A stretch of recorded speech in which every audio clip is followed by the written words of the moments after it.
এই মুহূর্তে আমি দাঁড়িয়ে আছি আপনার মোহাম্মদপুর টাউন হলের পাশে। সামনে মসজিদ দেখা যাচ্ছে, দেখেন এটা হলো টাউন হল বাজার।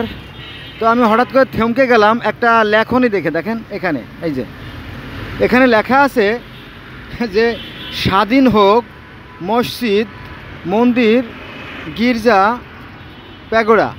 হ্যাঁ, এবং সবচেয়ে মজার বিষয় হচ্ছে যে দেখেন যে এখানে কিন্তু চিহ্নগুলো দেছে। হ্যাঁ, এবং সবগুলো কিন্তু কাছাকাছি নিয়ে আসছে। এখানে আছে আপনার মসজিদ, মন্দির, প্যাগোডা, টেম্পল, হ্যাঁ, সিনাগগ, যাই বলেন সব কিছুর ইঙ্গিত বহন করে এই কথা। এখন কথা হচ্ছে যে এটা কি আসলে বাস্তবে কি সম্ভব? বাস্তবে যদি সম্ভব না হয় তাহলে এগুলো লেখার কি অর্থ হতে পারে, তাই না? হ্যাঁ, সম্ভব যদি আপনি চান। দেখেন পৃথিবীতে সবচেয়ে বেশি মতভেদ এবং দ্বন্দ্ব, বিভেদ, সংঘাত, যুদ্ধ যা কিছু হয়েছে সব কিছু এই ধর্মের কারণে। কারণ ধর্ম নিয়ে পৃথিবীতে সবচেয়ে বেশি রক্তপাত হয়েছে। এই দেখেন,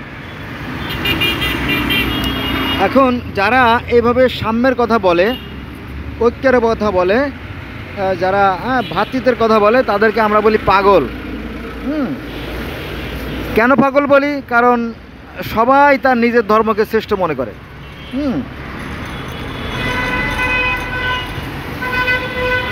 এখানে যারা ছবিগুলো আঁকছে তারা সম্ভবত মুসলমানের ছেলে আর কি। মসজিদটাকে আগে দিয়েছে, দেখেন প্রথমে আছে মসজিদের ছবি, তারপরে আছে আপনার খ্রিস্টানদের গির্জা, উপরে রাখছে মসজিদ।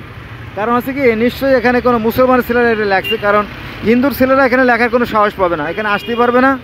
এটা জাস্ট ফর শো, এটা শুধু নীতি কথা, এটা কিন্তু বাস্তবে কখনোই সম্ভব না। এই লেখাটা শুধুমাত্র লেখা আর কি। হ্যাঁ, দেখবেন যখন কোনো ছেলেমেয়ের বয়স 18 থেকে 24 বছর হয় তখন তারা প্রেমে পড়ে যায়। প্রেমে পড়লে তারা কবিতা লেখে, তারা শিল্পী হয়, তারা নায়ক হয়, অনেক কিছু হয়। কিন্তু এটা হচ্ছে মানে কাল্পনিক জগতের বিষয়, কিন্তু বাস্তবটা ভিন্ন।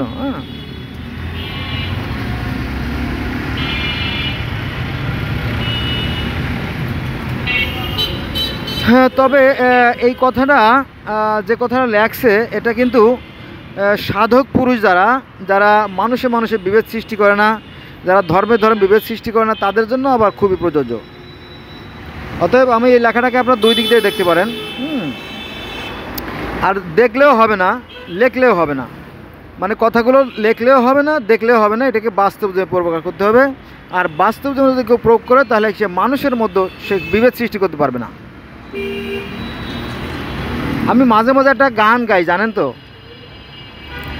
কেউ বলে হিন্দু, কেউ বলে মুসলমান, কেউ বলে বৌদ্ধ, কেউ বলে খ্রিস্টান। একই মানুষ, কিন্তু আমরা কিন্তু জগতের সকল মানুষ কিন্তু একই স্রষ্টার সৃষ্টি, একই সাদমের সন্তান আর কি, সেই কথা। কেউ বলে হিন্দু, কেউ বলে মুসলমান, কেউ বলে বৌদ্ধ, কেউ বলে খ্রিস্টান, আমি বলি সবাই মানুষ একই সমান। এখানে সেই সাম্যের কথা লেখা আছে, কিন্তু বাস্তবে আমরা এই সাম্য চাই না। আচ্ছা, মূল কথা আসি। হঠাৎ করে আবার দেখেন এই যে রাস্তা, এটা ফুটপাত, এখানে শত শত ভ্যান, যত দূর চোখ যাবে দেখেন সব ভ্যানগুলো তালা মারা। দেখেন রাস্তার পর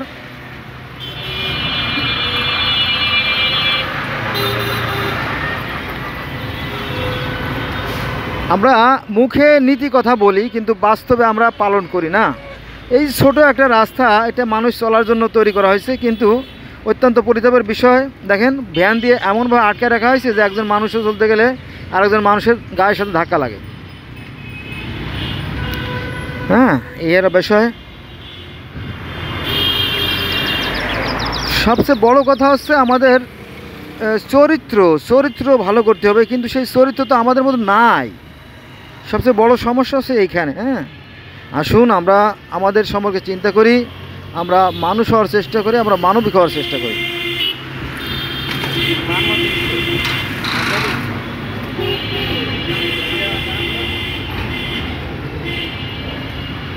এভাবে আপনি যত দূর চোখ যাবে শুধু এই এই এই মোহাম্মদপুরে না, গোটা ঢাকার শহরে আপনি যেখানে যাবেন, গোটা বাংলাদেশের যেখানে যাবেন দেখবেন যে সেখানে অনিয়ম। এই দেখেন, এই দেখেন,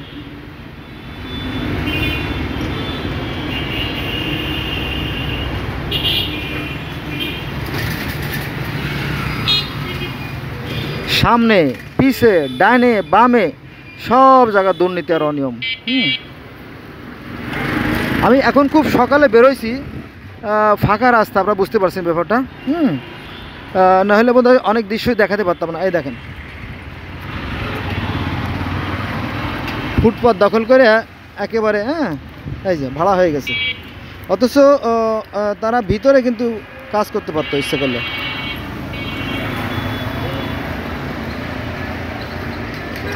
আমি বলতে চাচ্ছি যে মানুষ মুখে বলে একরকম আর বাস্তবে করে আরেক রকম। আর তাহলে যে আমরা মুখেই যতই ধর্মের কথা বলি, বাস্তবে কিন্তু আমরা ধর্ম খুব কমই লোকে পালন করি। আমি এই কথাই বোঝানোর জন্য এত কথার আয়োজন। ধন্যবাদ সবাইকে।